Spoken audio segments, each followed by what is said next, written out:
Please, ready for the second group. Look at all that gold.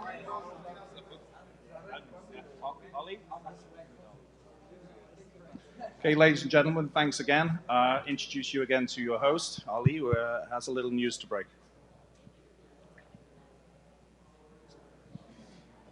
What's up, guys? Again, just want to say thank you again for coming out, and it's kind of surreal to see all this hardware out there and all these guys, some of the top guys that ever did the sports: Kamaru, Khabib, Kayla, Henry, Justin, Lance. All these guys up there is like I believe is 9 built up there, and it's kind of me looking at them is making my eyes hurt, and I kind of very much. You can go ahead and ask question. We'll let Lance gonna start because Lance is gonna announce a fight. Who he's gonna fight first and when and where.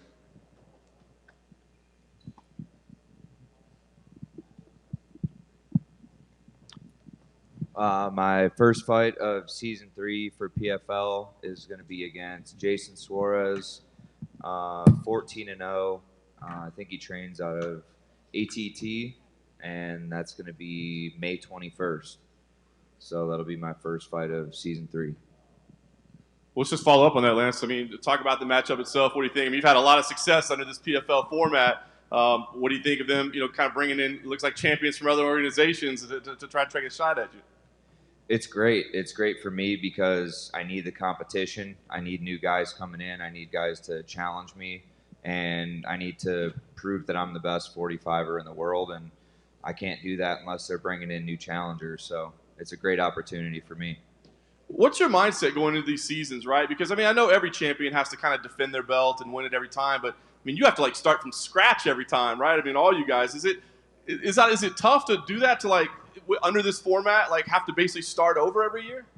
Not really. It just goes back to my wrestling career where every season is a fresh start and you're starting new at the beginning of the year and you have to work your way back to the title again. So it's very much the same as what I've done my entire life. Fantastic. Thanks, Lance. Habib, I wanted to ask you, yesterday was a pretty wild day. I don't know that we were expecting that. So now that you've had a little time to calm down, decompress, think about it all, what do you think about what you saw yesterday with Tony Ferguson? What's up, guys? How are you? Thank you for coming. First of all, I want to say thank you for my brother Ali. He did a very good job. I'm so proud of him. Thank you, Ali. and I forgot my belt home. And thank you, Henry. Thank you for belt, brother. You have a lot of gold. Thank you so much. I got so much gold. I'm letting these dudes borrow it. Thank you, guys. And about yesterday, I think it was fun. It was fun, because Tony is a funny guy. That's why I think. Because it's next month, final. Next month, I hope we're going to fight final because this is very interesting fight. Dream fight for fans, for you guys, media, for fighters, everybody want to watch this fight, Like fan, I love this fight too, and we'll see. We'll see. I want to follow up with Anthony Johnson, please. We've been seeing a lot of you rumble, but we don't know what's going on yet. You keep teasing us that you're coming back and that there's going to be fight scheduled. Now we're hearing maybe light heavyweight, heavyweight. What's the plan, man? Give us the update. Where are we going on progress? I mean, everything's going smooth. No date set yet. I just plan on, catching a lot of bodies when I come back. That's all I know. It don't matter if it's heavyweight or light heavyweight. So you are open to both divisions? Yeah. I knock them all out. It don't matter. Nice. Are you in the USADA pool yet? That's one of the big hurdles, right? Probably next month, something like that. Okay, fair enough. Justin Gaethje, I want to ask you, we've got a great lightweight title fight coming up, but we're kind of looking at how the bookings are lining up and who's fighting who. Sounds like Poirier and Hooker might be lined up. The name that stands out there for you seems like Conor McGregor. Is that a fight that interests you at this time? Do you think that's your next move? I think I've put myself in a great position to challenge for, the world title, to fight, try to be the best in the world. If Conor wants to go past me, he has to go through me. And I think that's the only way to legitimize the process and, make it right, pretty much. So I think that's the fight. And April 18th is a big day for the lightweight division. we've been waiting a long time to see this fight, and I can't wait to watch it. Fair enough. I know you guys are right in front of each other, but I mean, do you see yourself fighting Khabib at some point for that title? Oh, absolutely. I mean, the only way to get paid here is to fight somebody. So I need him. We need each other to get paid. And I got here. There's only one reason I'm here, to prove or to try and prove that I'm the best in the world. All I ask is that I have a say in my destiny. I get to at least have a little bit of say, and the politics, come into play. So I'm really hoping to avoid that. Like I said, I put myself in a great position. 3 knockouts in a row, 3 first-round finishes. If you want to go past me, you got to go through me. Thanks, Justin. Lastly, for me, I wanted to ask Marlon. I know we're going to keep this friendly today. We're all on the same team. But I did want to ask you what you think about Henry's decision to face Jose Aldo. I mean, that's a fight that you just won. Now you've got to fight, Peter Yan. What did you think about it, Henry's decision? It was controversy, to say the least. What did you think about it? First of all, thank you, Ali, to be here, and pleasure to be with all those champions right here, all these great fighters. And I think it's a smart decision, Henry is his position. He's the champion. He won 2 belts. He gave up the flyweight division, and he picked a good fight, a good opponent for him. Aldo's a legend, and we'll see what happened. But I think he was smart. He took a good fight for him. You know what, John? Can I chime in on that a little bit? I think people tend. Can you guys hear me? Yeah, everybody good?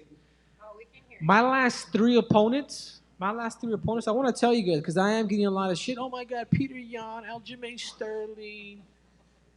My last 3 opponents, Demetrius Johnson, probably the greatest MMA fighter of all time, beat him.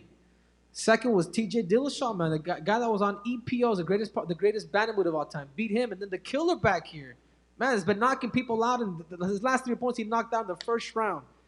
Guys, Peter Yan, he fought a 41-year-old retired skateboarder. Aljamain Sterling, you know what I'm saying? Like, give me the name. I deserve the name. And it was a close fight with Marlon and Aldo. Man, he's a legend. I'm out here to take names, man. I'm out here to build my own legacy. If you guys don't like it, like Dana said, don't watch it. But I know you guys are. You want to take the last drown him, right? My question is for Kamaru. So, man, on your Instagram, you posted a picture and you said you can't wait to flee the crime scene again in your next fight. Now, all points are leading to a Jorge Masvidal fight, man. How do you feel like stylistically just fighting him in a fight, hopefully in July? I'd flee the crime scene again. Yeah. Just like that. Guys, there's really no... first of all, thank you guys all for coming. And, of course, my brother Ali for putting this together. But, guys, there's really no clear-cut guy. If you want to... Like, we get in this sport to prove that we are the best at it. You want to fight the best guy, which is why Khabib chose to go with Tony. He feels like that's a guy that deserved that fight. If you really look at that, I think the guys fighting for the #1 contender are fighting this month, March. Leon Edwards is fighting Tyron Woodley. Those guys are fighting for the #1 contender spot. This is a fight that, of course I want to fight Masvidal. There's a lot of hype on that because, I need that. I'm trying to get paid too. I'm trying to ride into something nice. So, of course I want that fight. But, guys, how is he the #1 contender? Because of hype? Exactly.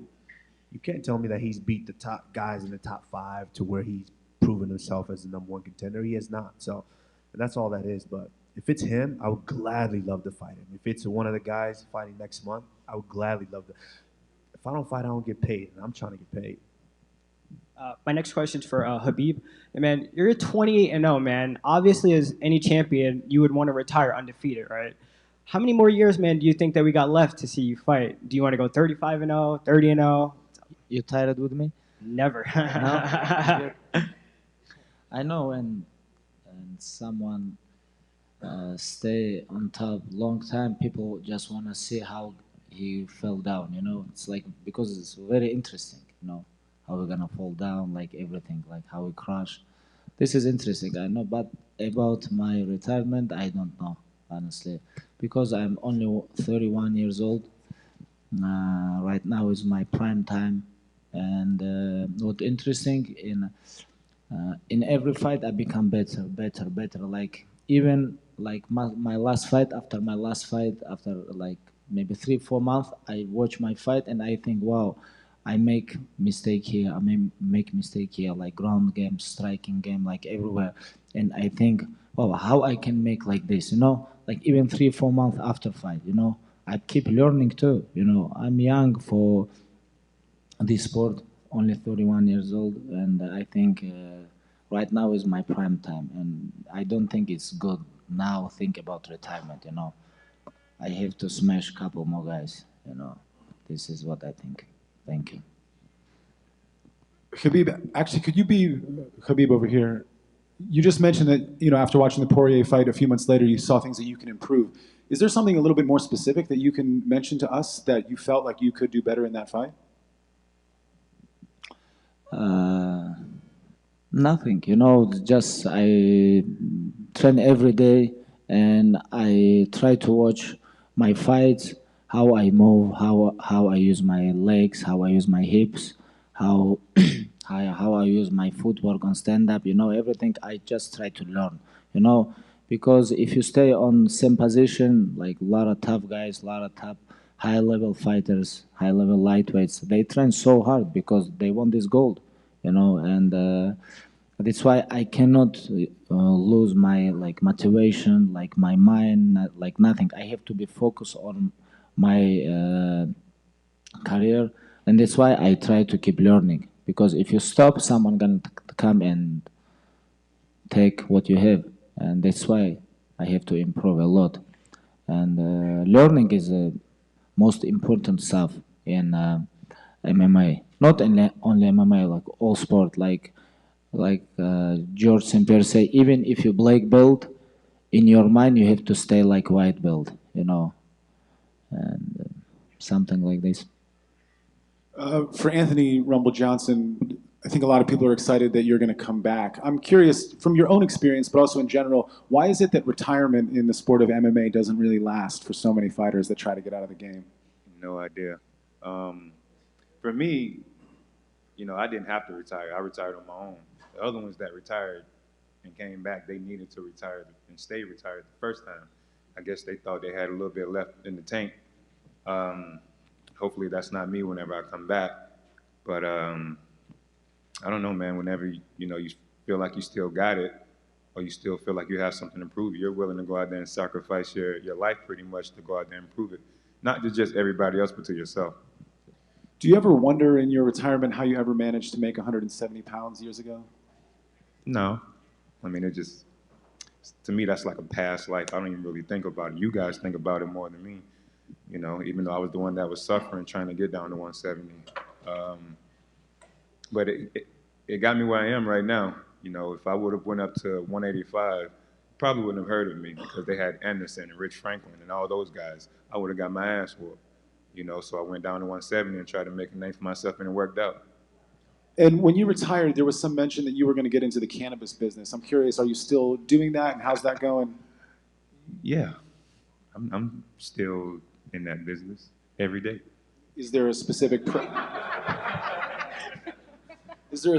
product or brand or line that you're working with or on? Just weed. THC. My first question is for Islam over here.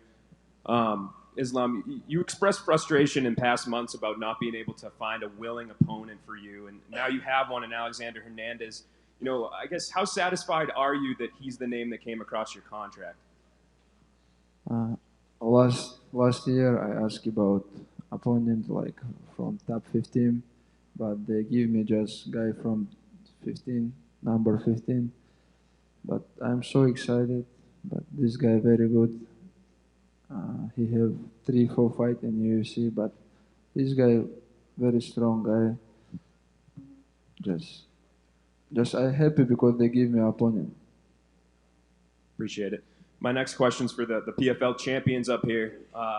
You guys win a lot of money when you win these PFL titles. Is there ever a thought in your mind like, hey, now that I have this money, maybe I don't have to do this anymore? No, I mean, I can only speak for myself, but I do it because I love it. I don't do it for money. I don't do it for fame. I don't do it for anything other than the goal of waking up and pursuing the best possible version of myself. So, yeah, $1 million is nice. It's like icing on the cake, but the cake is getting to be the best combat athlete in the world. And I'm well on my way to that. My career is young, Henry. We shall see. We shall see who bends the knee. For Khabib, But what about other champions? They have a lot of money. What about these guys? Please, let's go. I agree with Kayla. It's when you first start fighting, you're not making any money. You're not doing it for the money.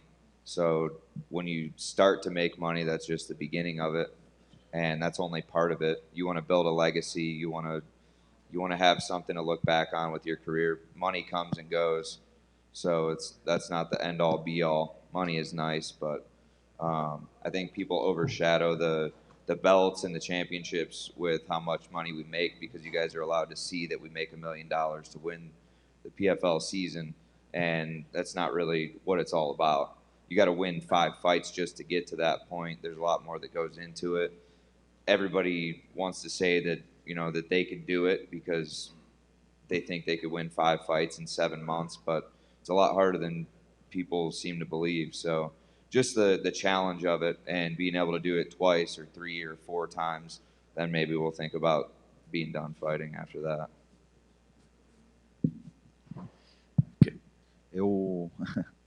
Eu vou continuar lutando. Eu acho que o PFL proporciona isso de $1 milhão, é um prêmio muito bom, e eu já fui campeão nesses últimos 2019, 2018, e vou voltar para o torneio de 2020 e continuar lutando até achar que tenho que me aposentar.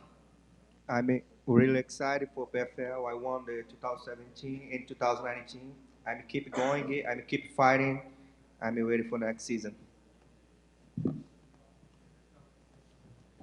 Well, thank you. I don't fight for money. I love fight, no? I like a money, of course. Everyone, no? Yeah, I like fight. No, I don't fight for money. It's my life is fight. I have 29 years. What doing? I know fight more. What is my objective, no? Khabib, so we saw how Tony acted at the press conference yesterday. There's some people that are saying maybe he's doing this to promote, but other people are saying maybe he has some mental problems and there's something wrong with him. May I ask, which do you think it is? Honestly, you know, it's like nothing personal here. I don't want to talk about his problem, like family stuff, mental stuff. Like, this is his problem, you know. Leave him alone, you know. I don't want to talk about him, about his problem, because like everybody sit here, everybody has problem, you know. It's like nobody's safe, you know. If he need help, we have to help him. But we're gonna fight next month. I don't want to think about him. He's my opponent, you know. Talk about his mental problem, I don't think it's like good stuff. I appreciate that.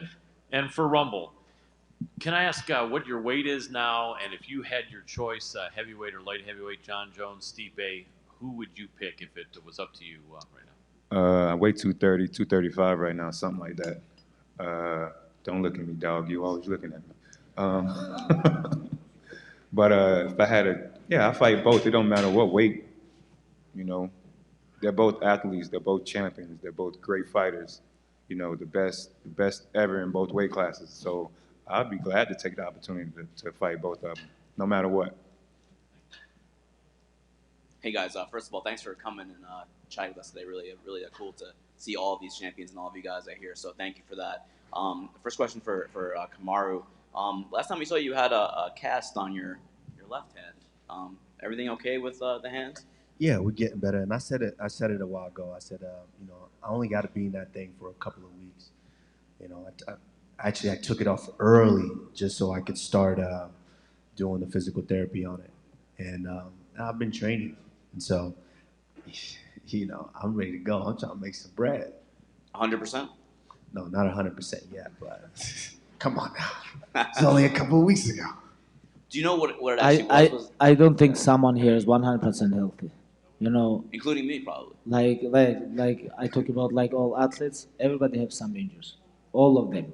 You know, knee, like some problem with back. You know, like if you watch everybody, I think like they training the last 20, 25 years.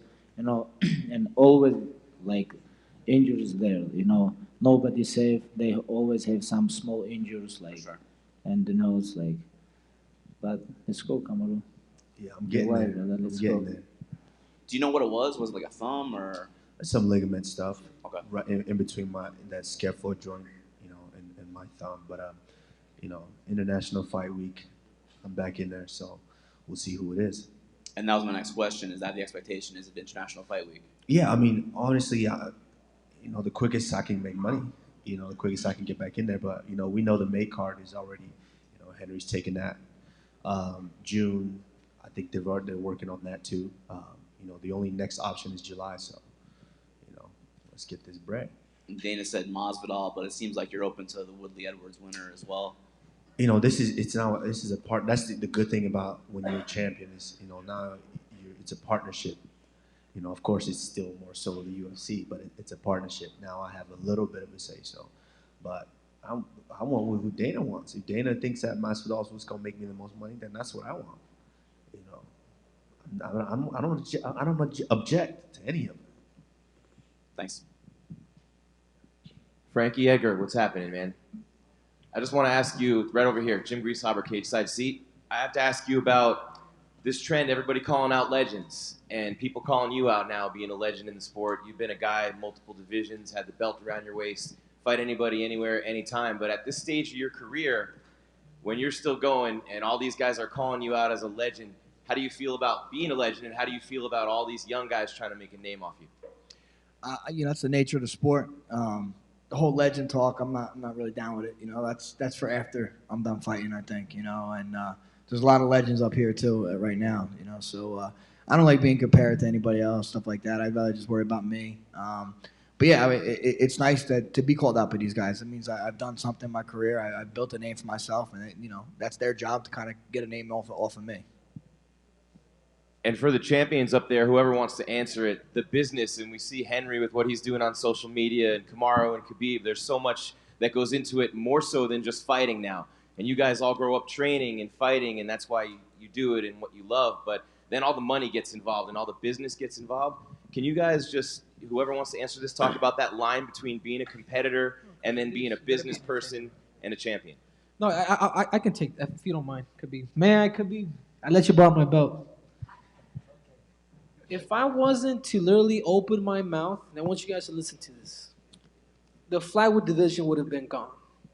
I took it upon myself to become the Triple C and to make it happen. Look, man, like listen to Chael Sonnen.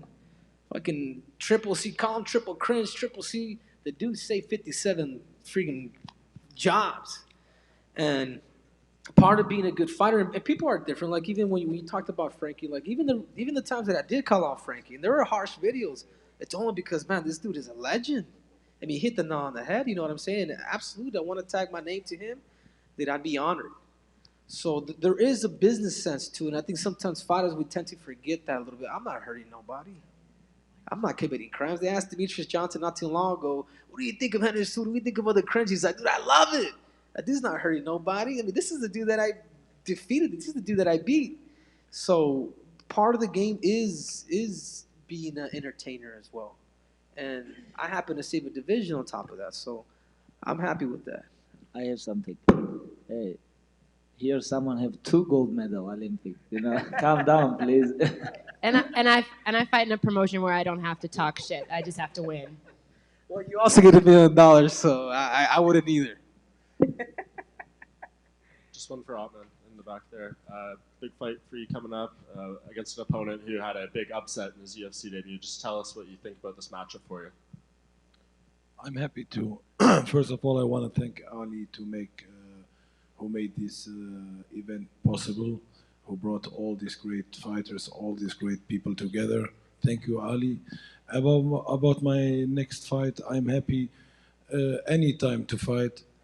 I take any opponent serious. I prepare like always. I never give predictions. Only Allah knows what happened. As long I give my best, it will go the best way, how it have to go. I'm happy. See you 18 April. Just a quick one for Khabib. You have, Islam on the same card as you, Ottman. Does that make the experience of what's going to happen in Brooklyn even more exciting for you? It's gonna be very hard, a lot of my brothers gonna fight with me, We just signed my cousin, 12-0, but he's still young, but he have to improve a lot, and he have to show, who he is, and it's gonna be very hard. Honestly, like when I fight in the last fight in Abu Dhabi, it's like focus on myself. It's very hard, like when you're close people fighting, you cannot just warm up, You're gonna watch they fight. You're gonna nervous, of course. But anyways, like last time, I have very good energy. Like before fight, when Islam just come back to locker room, he win, and he come back. Like I feel like so much energy. I hope they gonna give me like victory before my fight, and it's gonna be big night for not only like for UFC and fans, like for our team too. It's a very big night. Question for Ottman right here. During this last Dominance Media Day we spoke, and you said you were going to work with Ali to bring an event to Morocco. That was one of your goals. So I'm curious if there's been any talks of bringing the Octagon to Morocco. Yo, I left. Hello, I left this question to you. I said Morocco is happy to host UFC, and everything is possible in Morocco. Me and my brother, we represent Morocco in UFC. And we would love UFC to come to Morocco. It's never been in Africa. We have a lot of African UFC fighters in the UFC. We have champions like Usman Kamaru. We have other champions also too in UFC.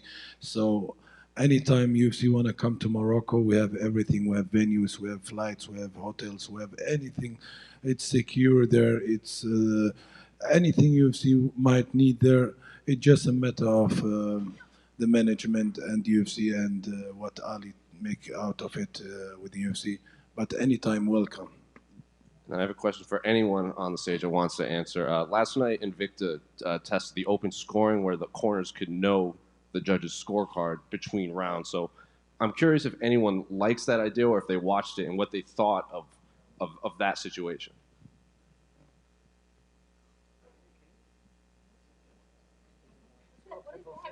Oh my God. Because it's Invicta, I'm the only one that watched? Unbelievable. Did you hear that? I'm going to put you on the spot. You're supposed to be gender equality. I'm trying to be the intergender champ. That's what I'm saying. You need to watch your competition. I don't know a lot about the open scoring, to be honest with you. I think it's an interesting concept. I think it's a good idea to start trying different things out, The only way we can make the sport better is if we're guinea pigs and we try and figure out a way to make it more fair, make it more of an open book policy. So I don't know a lot about it, but I think it's a good start. Like yesterday I talked with Hunter about this open score. Like, he said very interesting stuff about, like, for example, like open score, like first round is very close, right? And judges give for blue corner and red corner, no agree with this. And not all fighters very strong mental. Sometimes like he can go with his corner or with judges can go crazy. Hey, what are you talking about, guys? I beat this guy. Like inside the fight, it can happen. Maybe some fighters like first 2 rounds he lose. You can say I'm out. I don't want to fight more. It's like a little bit dangerous too. We have to think about this too. But open scores, like in soccer, open score, But MMA is like completely different sport. This is not like soccer or football or like NBA. This is completely different sport. This is, like you fight 1-on-1. This is not like. That's why I'm 50-50 on this. I like this and same times like a lot of questions. Just to piggyback off of that, I mean, he makes a good point because, that element of being in the dark and not knowing, like you mentioned, some fighters mentally might not be all, as strong as others. So, having that little bit of hope of not knowing what the score is. You know, even if a fighter lost the first 2 rounds, just having that little bit of hope. You know what? I can still win this, and go out there and just give it all in that 3rd round. How many fights have we seen where a guy finishes someone with a second left or 10 seconds left? You know, I think you know, the open score could potentially work, but also it could, you know, hurt that, you know, that little bit of hope that fighters may have going into that last bit of the fight. And plus, it takes away from the suspense, you know, from all of you guys at home, sitting at home wondering, oh, what's going to happen? Yeah, people leave halfway through, oh, this fight's over. They leave. So, you know, it's 50-50. Yeah, but it shouldn't be suspense who's winning. Like, it's very clear. Like, you should know who's winning a fight. The judges shouldn't be able to make those calls based on, like, personal choices or whatever. If you are watching a fight and you know the sport, it should be clear-cut who's winning the fight. So it shouldn't be a mystery. I mean, how many times have you been watching a fight and you're thinking that one guy is winning, and then all of a sudden the judges pull out the scorecards and you're like, what? I never saw that coming. Like, that should totally be eliminated from the sport. I don't know if open scoring is the way to do it, but it's like, that drives me nuts. And you know, I think like we have in MMA, we have a lot of judges from boxing. You know, they don't understand MMA, but we have a lot of veterans. I think we have to teach them a little bit and put them like judges, because a lot of guys don't understand like wrestling, they don't understand grappling, they don't understand clinch. They know only like boxing, you know, and that's why we have to bring. I think a lot of veterans and like MMA veterans. This is what I think, to understand like MMA. My question is for Khabib. To your right, last time you were in the city, the Nevada State Athletic Commission levied some pretty heavy fines on you and a suspension, and you said that you did not want to fight in the city again. Now that there's been some time between that and you've got some perspective, would you consider coming back to Las Vegas to headline a card? I don't think so. I don't think so. But who knows? But my opinion, if they do something, maybe I can come back. What could they do to convince you to come back? What they can do? Sell women's shoes, maybe something like this. But you know, like they take like almost $1 million from me, you know, and they give me 9 months. And right now I'm good, you know, with Athletic Commission, with everybody, because I'm fighting in New York, you know. That's why let's fight in New York. New York is like not bad place, I think. My last question is for the PFL champions. The promotion installed technology in your gloves called Smart Cage, where they were tracking strikes and power and things of that nature. Have any of you looked back at that data and implemented it at all in your training? I don't really look back at the data. It's for mainly speed, because like CompuStrike, they're able to do strikes landed and stuff like that. So I think really the only difference was the speed of the strikes.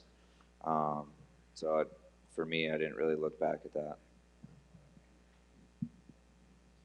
I'm definitely more of a grappler, so we'll say that I didn't really throw that many strikes or significant strikes that you would look back on that kind of data. But once I start throwing strikes, world, watch out. I'm waiting. You got a hurt little wing there. Relax.